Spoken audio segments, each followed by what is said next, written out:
जाइए और वहां पर मताधिकार का प्रयोग करके जरूर वोट करिए। बिल्कुल, और चर्चा के लिए खास मेहमान भी इस वक्त हमारे साथ जुड़ चुके हैं। परिचय करा देते हैं। राजकुमार शर्मा कांग्रेस की ओर से अभी जुड़ेंगे हमारे साथ। अभी कांग्रेस की ओर से प्रतीक सिंह जी हमारे साथ जुड़े हुए हैं और इसके साथ साथ आशुतोष रावत वरिष्ठ पत्रकार के तौर पर हमारे साथ जुड़े हुए हैं। आशीष चतुर्वेदी बीजेपी प्रवक्ता के तौर पर इस वक्त हमारे साथ जुड़ चुके हैं। बहुत स्वागत आप सभी खास मेहमानों का न्यूज 18 राजस्थान पर।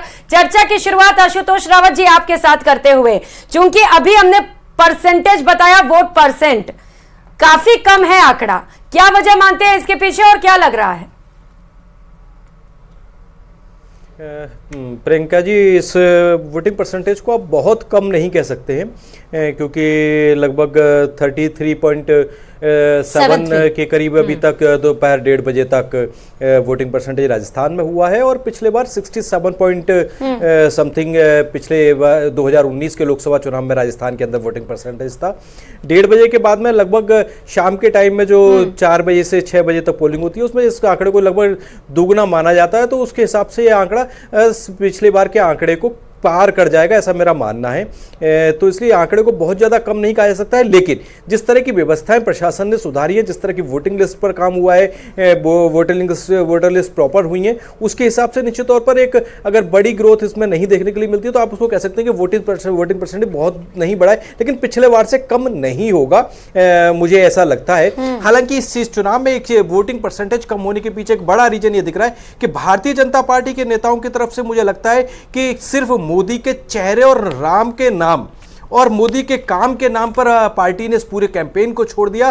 भारतीय जनता पार्टी की तरफ से कोई विशेष मेहनत नहीं की गई। वहीं दूसरी तरफ कांग्रेस के केंद्रीय नेतृत्व ने भी राजस्थान के अंदर कुछ बहुत ज्यादा प्रयास नहीं किए। जो चुनाव के लिए स्थानीय उम्मीदवार थे, उन उम्मीदवारों ने अपने स्तर पर इस पूरे कैंपेन को उठाने की कोशिश की। तो शायद दोनों बड़े राजनीतिक दलों की तरफ से वोटर्स को बाहर निकालने के लिए मुझे लगता है बहुत ज्यादा प्रयास नहीं हुए, वरना यह आंकड़ा 70% से ऊपर भी जा सकता था। हालांकि अभी भी मुझे उम्मीद है कि आंकड़ा उतने के लगभग क्योंकि कई जगहों पर मतदान का बहिष्कार भी किया जा रहा है। कई ग्रामीण कह रहे हैं कि हमें तो सुविधाएं नहीं मिलती, हम वोट आखिर क्यों करें, और शायद यही वजह है कि अभी फिलहाल परसेंटेज कम है। हालांकि मैं बात कर रही थी सुबह जिस तरीके से रफ्तार दिखाई दिया, वो कहीं ना कहीं ब्रेक लगता हुआ नजर आ रहा है उस पर। अब प्रतीक सिंह जी आपके पास आते हुए, क्योंकि कई सारे मुद्दे बीजेपी उठा रही है, जैसा कि अभी आशुतोष जी ने भी कहा कि बीजेपी राम मंदिर का मुद्दा बुना रही है, साथ ही साथ 370 ट्रिपल तलाक, ये वो बड़े मुद्दे हैं जिनके दम पर बीजेपी जीत का दावा कर रही है। अब सवाल यह है कि कांग्रेस ने भी ज्यादा कोशिशें की नहीं। मुद्दे क्या हैं आखिर आपके? प्रियंका जी, मुद्दा सबसे पहला तो यह है कि 2014 और 2019 के अंदर जो नरेंद्र मोदी जी ने वादे किए थे देश के साथ में, क्या वो वादे पूरे हुए? मुद्दा यह है कि जो देश की में जो आर्थिक विषमता बढ़ती जा रही है, हम 144वें नंबर पर हैं पर कैपिटा इनकम के अंदर, मुद्दा वो है। मुद्दा है कि जो हम जो भुखमरी सूचकांक हैं उसके अंदर पूरे दुनिया के अंदर 123वें नंबर पर हैं। मुद्दा यह है कि जो भ्रष्टाचार है वो देश के अंदर लगातार बढ़ता जा रहा है। पहले हम 85वें नंबर पे थे, अब 95वें नंबर पर पहुंच गए हैं। मुद्दा यह है कि 22 लोगों के पास इस देश की 60% संपत्ति है। तो इसी वजह से जो महंगाई बढ़ी है, जो आर्थिक विषमता बढ़ी है, जो बेरोजगारी बढ़ी है, 2047 तक तीसरी सबसे बड़ी अर्थव्यवस्था बनाने का भी तो हम मुद्दा दे रहे हैं प्रधानमंत्री नरेंद्र मोदी।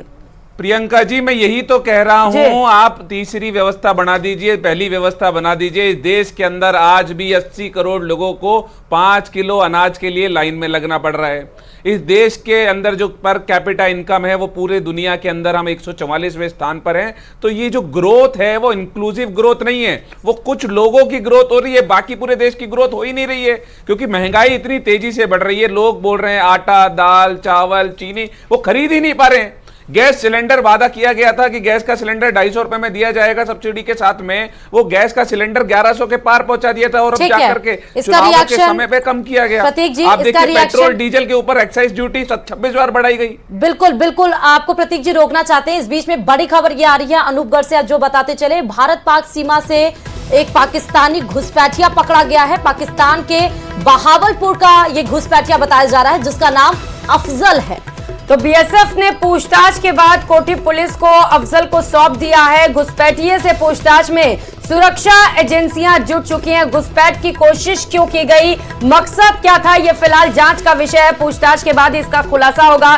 लेकिन सबसे बड़ी खबर अनूपगढ़ से इस वक्त आपको बता रहे हैं, जहां एक और लगातार मतदान जारी है तो वहीं दूसरी ओर भारत पाक सीमा से यह बड़ी खबर सामने आ रही है, जहां पर पाकिस्तानी घुसपैठियों को पकड़ा गया है। बहावलपुर का घुसपैठिया अफजल बताया जा रहा है, जिसे पकड़कर अब उससे गहनता से पूछताछ की जा रही है। बता दें कि कोठी पुलिस को सौंप दिया गया है, सुपुर्द कर दिया गया है। घुसपैठिए से लगातार जांच सुरक्षा एजेंसियां जुटी हुई हैं कार्रवाई करने में कि आखिर कहां से घुसा, किसने मदद की, क्या किसी लोकल स्थानीय लोगों ने उसकी मदद की, क्योंकि भारत पाक सीमा को क्रॉस करना, बॉर्डर एरिया को क्रॉस करना, जब इतने सुरक्षा जवान वहां पर तैनात हैं। अब अपनी तरफ गेस्ट की तरफ फिर से रुख कर लेते हैं जो हमारे साथ लगातार जुड़े हुए हैं।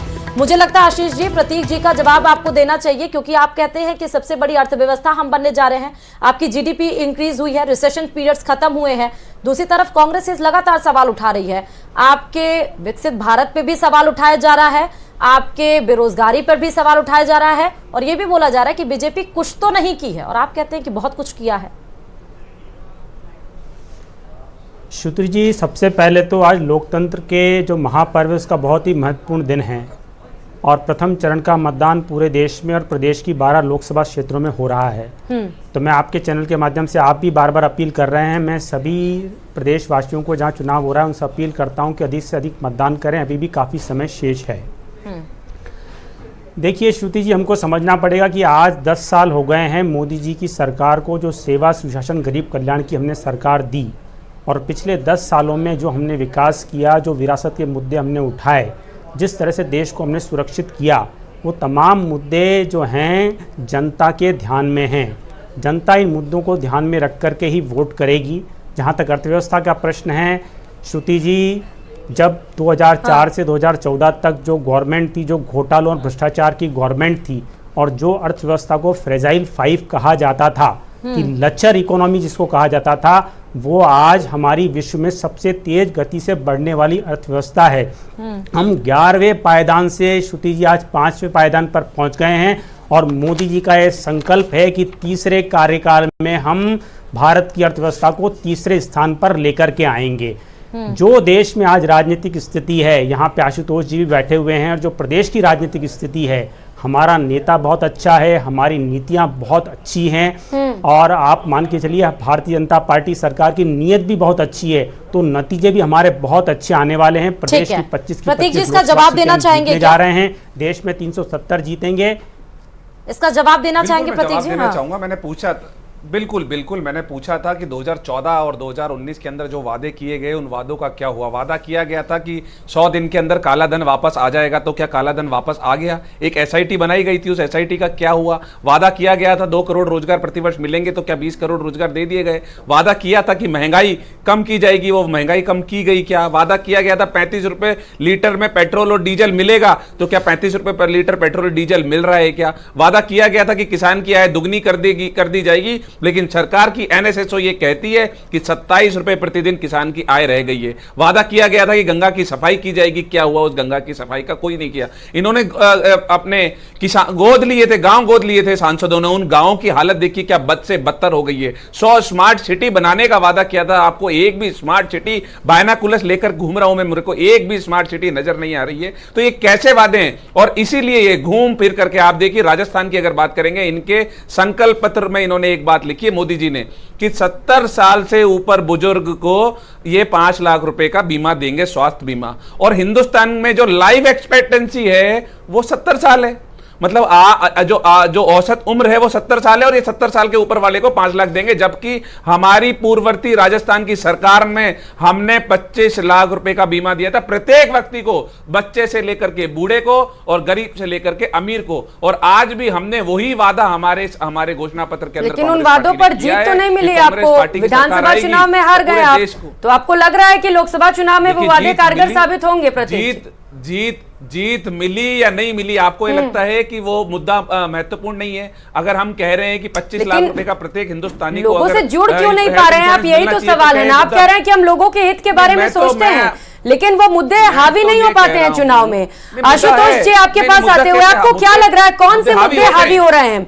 नेशनल इश्यूज अलग हैं, जो कि मुद्दे उठाए जा रहे हैं बीजेपी की ओर से राम मंदिर को लेकर या फिर 370 को लेकर, लेकिन क्या आपको लग रहा है कि जो लोकल मुद्दे हैं वो हावी हो रहे हैं राजस्थान में? देखिए प्रियंका जी, पहले तो दोनों राजनीतिक दलों के एंगल से अगर इन दोनों प्रवक्ताओं की बात पर आप गौर करें तो भारतीय जनता पार्टी के लोग जो उनके मैनिफेस्टो में था और उन्होंने जो पूरा किया, जो डिलीवर किया, या ये कहें कि उनके कैडर जो वोटर था, जो उनका संगठनात्मक ढांचे में जो उनकी बड़ी 3 मांगे थी, उन तीनों मांगों को भारतीय जनता पार्टी ने अपने 10 वर्ष के कार्यकाल में पूरा किया। चाहे वो श्री राम मंदिर के निर्माण की बात हो, चाहे धारा 370 की बात हो, या फिर कॉमन सिविल कोड की बात हो, तो उस पर भी वो आगे बढ़ रहे हैं। वहीं दूसरी तरफ कांग्रेस के प्रवक्ता पर अगर आप बात सुने, कॉमन सिविल कोड अभी आया नहीं है। हाँ बिल्कुल, लेकिन उस दिशा में उन्होंने आगे बढ़ना शुरू किया और उत्तराखंड में उसको लागू किया है। वहीं दूसरी तरफ अगर कांग्रेस के प्रवक्ता की आप बात करें तो कांग्रेस के प्रवक्ता भी जो सवाल उठा रहे हैं उनमें से कुछ सवाल वाकई जायज है, क्योंकि वो सरकार की उपलब्धियां, अगर यह कहा जाए कि सरकार, कोई भी सरकार अपने मैनिफेस्टो को 100% अगर पूरा फुलफिल करती है तो शायद मुझे नहीं लगता कि भारतीय राजनीति में यह कहना सही है। तो आशुतोष जी, इसी पे एक मेरा सवाल भी है, लेकिन जनता के बीच में, लेकिन जनता किन मुद्दों पर वोट करना चाहती है, यह दोनों राजनीतिक दलों को समझना पड़ेगा। हमको यह समझना पड़ेगा कि कौन ज्यादा बड़ा मुद्दा है। क्या महंगाई का मुद्दा लोगों को प्रभावित कर पा रहा है, या श्री राम का मंदिर बनाना लोगों की भावनाओं को ज्यादा उद्वेलित कर रहा है कि वो वोट देने के लिए किस पार्टी के पक्ष में जाए? तो मुझे लगता है कि यह फर्क दोनों राजनीतिक दलों के रणनीतिकारों के बीच में मुझे स्पष्ट दिखता है कि कुछ ऐसे मुद्दे हैं जिनके मुद्दों के नाम पर देश की जनता वोट करना चाहती है, और उन मुद्दों का सही और सटीक आकलन जिस राजनीतिक दल ने भी किया है। ये दोनों राजनीतिक दल के प्रवक्ता यहां बैठे आपस में सोचें, अंदर विचार करें कि आखिरकार